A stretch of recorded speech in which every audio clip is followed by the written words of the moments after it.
Tonight, when the room goes dark, you will probably reach for a switch without thinking. A ceiling light, a phone screen, a street lamp outside the window. But for almost the entire human story, night was not a background setting. It was half of life. When the sun dropped, the world changed shape. Distance disappeared. Sound grew larger. The sky became a ceiling of stars. The familiar landscape became a borderland, and every choice, from where to sleep to who stayed awake, had consequences.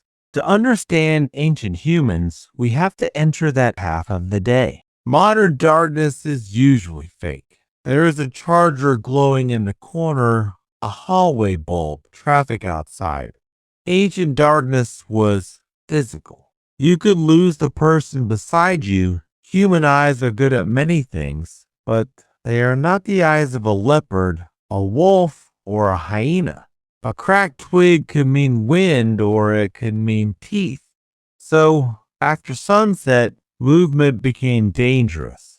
The safe world shrank to whatever shelter, cliff, branch, cave mouth, or fire a group could defend. Night was not empty time. It was a test of attention. Fire changed the contract. Evidence for a controlled fire reaches far back into deep prehistory. And once humans could keep flame alive, that no longer ended the day completely. Fire warmed bodies, cooked food, hardened tools, dried wet clothing, and held animals at a respectful distance. It also demanded care. Someone had to gather fuel. Someone had to protect the coals from rain. But the most important thing fire made was a circle. Inside the glow, faces were visible. Hands could work. Children could watch. Outside the glow, the old night waited. The campfire gave people something no other primate had in the same way. Extra social hours. During the day, the group had to solve practical problems. Where's food? Who is hurt?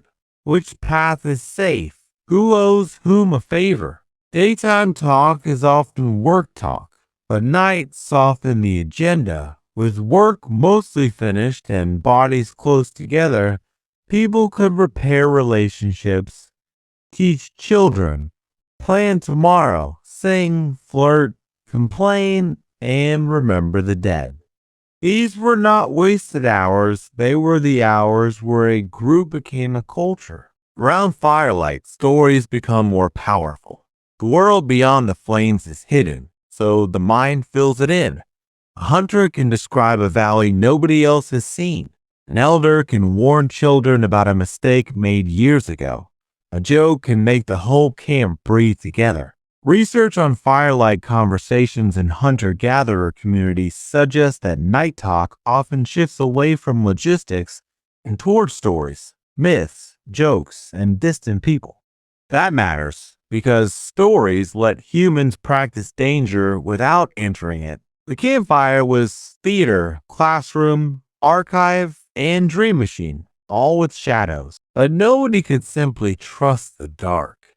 In many small groups, sleep probably came in layers. One person stirred while another dreamed. Older adults, light sleepers, and restless children may have helped keep a camp aware. A snapping twig, a change in the wind, a coughing child, smoke blowing the wrong way, the coal that needed feeding, all of it mattered. Night demanded attention, but not constant panic.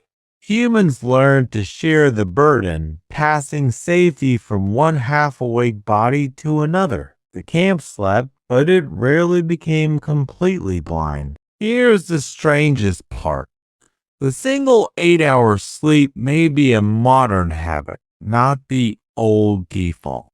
Historical records from Europe and elsewhere repeatedly mention first sleep and second sleep. People went down after dark, slept for several hours, then woke naturally in the middle of the night. They might pray, talk quietly, visit a neighbor, make love, think about a dream, or simply lie awake in the stillness. Then they slept again until dawn. To them, this was not broken sleep. It was just the shape of a normal. A wakeful window was not automatically insomnia. In experiments where volunteers live with long winter-like darkness and no artificial evening light, many settled into a pattern that looked like two sleeps with a calm interval between them. People described the middle hours as peaceful and reflective, almost like a private shore between dreams. Imagine waking not to worry about email, not to check a clock, but to hear breathing, embers, insects, and your own thoughts. The old night had a hidden room inside it, and modern life quietly locked the door. Then towns and cities began to domesticate the dark. Lamps appeared in streets, candles became cheaper, gaslight spread, electric light arrived and made night negotiable. This was progress in obvious ways. Safer streets, longer reading hours, factories, hospitals, travel, entertainment.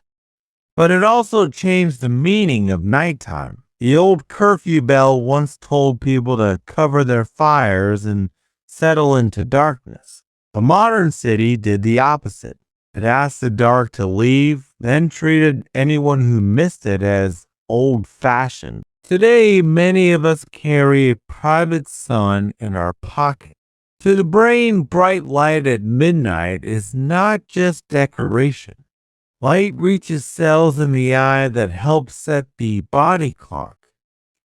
Evening light can delay melatonin, shift sleep timing, and make the night feel thinner. A phone beside the bed is a tiny sunrise that never fully ends. We did not just add lamps to ancient life. We changed the signal that tells the body where it is in time. The result is a night full of light, but often short on rest. When people spend time away from artificial light, even briefly, the old rhythm can start to reappear. Campers often feel sleepy earlier. The sky becomes useful again. Dawn and dusk stop being wallpaper and become instructions. The moon tells you how much path is left. The cold tells you when to move closer. The first birds announce the edge of morning. This does not mean modern life is a mistake. It means our bodies were written under a different sky, one where moonlight, firelight, and starlight were enough to organize a night. So what did ancient humans do at night? They guarded, cooked, repaired, taught, listened, dreamed, woke, wondered, and told stories until the dark became part of being human. They did not merely survive the night. They used it to become more human. We did not conquer darkness without losing it. Somewhere between the first sleep and the second, there may still be a quiet hour waiting for us to remember it.